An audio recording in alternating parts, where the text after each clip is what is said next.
Could Lilo and Stitch, the big live-action remake, actually be worse than Snow White's live-action? Stick with me, because in this video I'm going to tell you everything I thought. I've already watched the movie at Disney's invitation, and I'm here to give you my honest opinion about the Lilo and Stitch live-action. So, we all know the story. There are some differences here and there. This video will have a few small spoilers sometimes, some spoiler-free parts. I'll give you a heads up when a big spoiler comes up. If not, relax and enjoy. Come along with me. Let's go. You are more than welcome to Cine lovers. Disney, we're in this together. Thank you so much for the invitation. Now here's the deal. I want to start by talking about the CGI in this live action. Man, it's flawless. It looks beautiful. Stitch is adorable. He looks amazing. You just want to squeeze him and say, what a cutie. Not only Stitch, but all the other CGI characters are really well done. The film looks visually stunning, and that's something important for a live action. That's one key detail, a highlight every live action has to nail. It has to look visually good because there's going to be a lot of CGI. One of the main characters, in this case Stitch, is completely CGI, so he has to look perfect. And man, the other scenes, like the space scenes, the ships, underwater scenes, above the water, wow, what perfection! It looks gorgeous, truly stunning. Now, talking about classic scenes from the animation, that can be a bit controversial. Some people want it to stay super faithful, others like a blend in the live action. In Stitch, a few scenes, or actually, quite a lot of scenes, that are well known from the animation were recreated in the live action. Many other well-known animated scenes were left out of the live action, not shown at all. And then there are brand new scenes, created just for the live action, that didn't exist in the original animation. So it's a mix of all of that. And that's what shaped this Disney film, which I like, okay? I liked it. That's my honest opinion. I think it's in my top 3 best Disney live actions. For me, Aladdin is still #1. And it's normal for live actions to do this kind of thing. New scenes, unfortunately leaving out some of the animated ones. That's part of the risk of making a live action.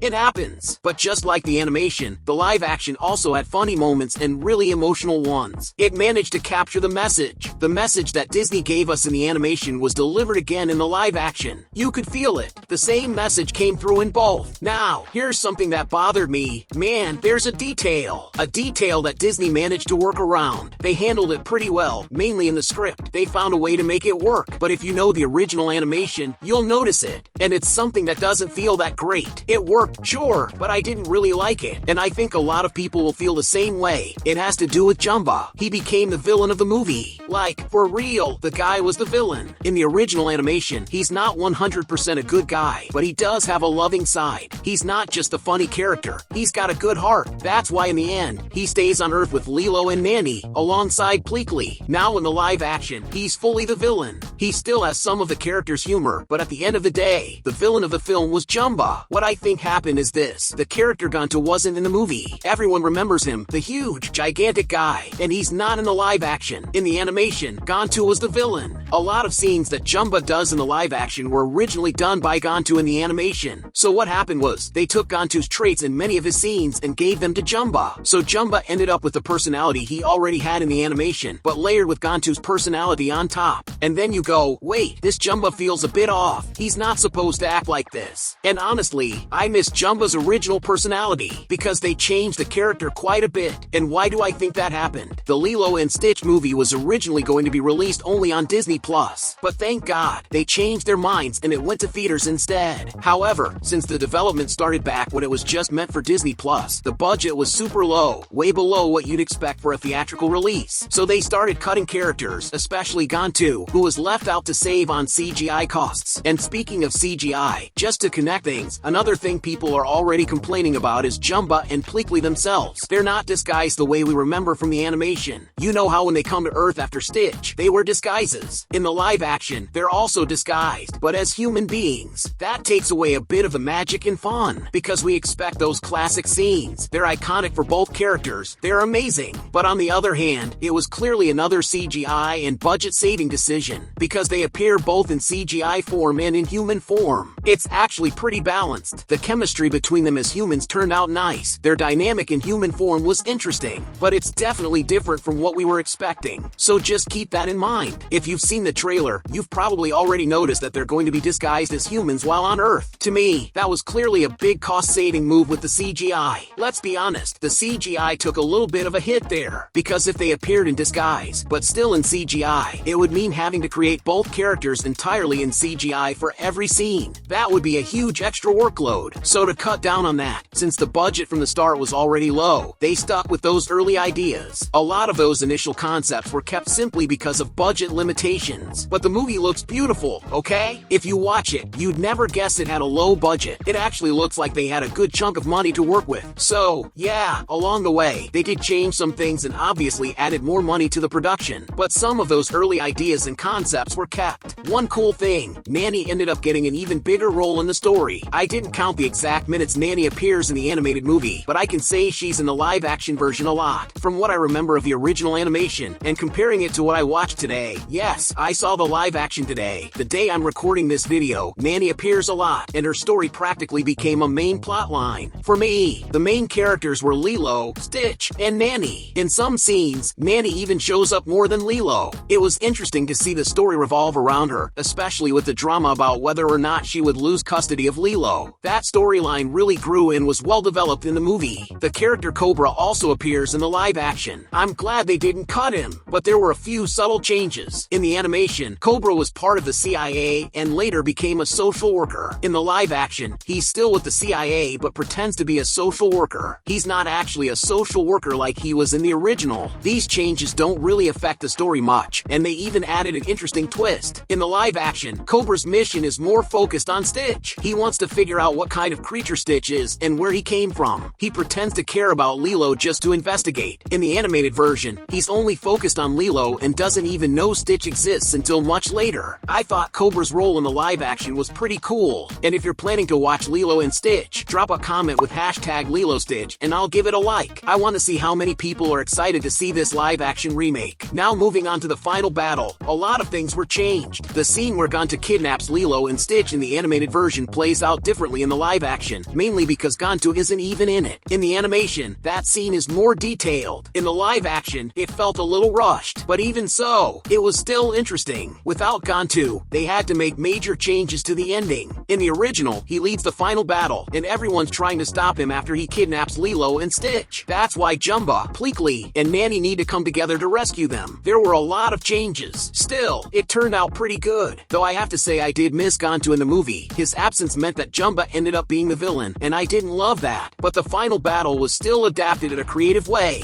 The original animation is definitely better, but the live action did a decent job. Oh, and just a reminder, there are now 3 videos a day here on the Cine Lovers channel. Between long videos and shorts, that's 3 every day. I'll be here daily talking about movies and animation with you guys. Now, about the post-credit scene. So many people have asked me about this. I'll answer right now. There's no actual post-credit scene, but there is a quick scene right at the beginning of the credits. As soon as the movie ends, a quick image shows the cast names, and then the scene starts. It's short, but it's a cool little moment. After that, there's nothing else, just the soundtrack, which is actually really nice to listen to. And speaking of the soundtrack, yes, there's Elvis. A lot of people were wondering, and yep, Elvis is in the movie. But I'll be honest, I wish there were more Elvis songs. The animated version had more of them, and I really miss that in the live action. They play maybe 2 or 3 of his songs, but not to the same level as the original. I love Elvis, so I definitely noticed that. But at least the most iconic ones are there. And what about Elvis Stitch? Yes, he appears. Here's a tiny spoiler. Skip this if you don't want to know he shows up literally in just one scene. If you blink, you'll miss it. It's super fast. I wish they had shown more of that, but oh well, I didn't make the movie. Still, it was fun and very faithful. Now it's time for you to click on the videos I've prepared right here on the side. Lots of content about the Disney universe. Thank you so much for watching this video, and I'll see you in the next Cine Lovers.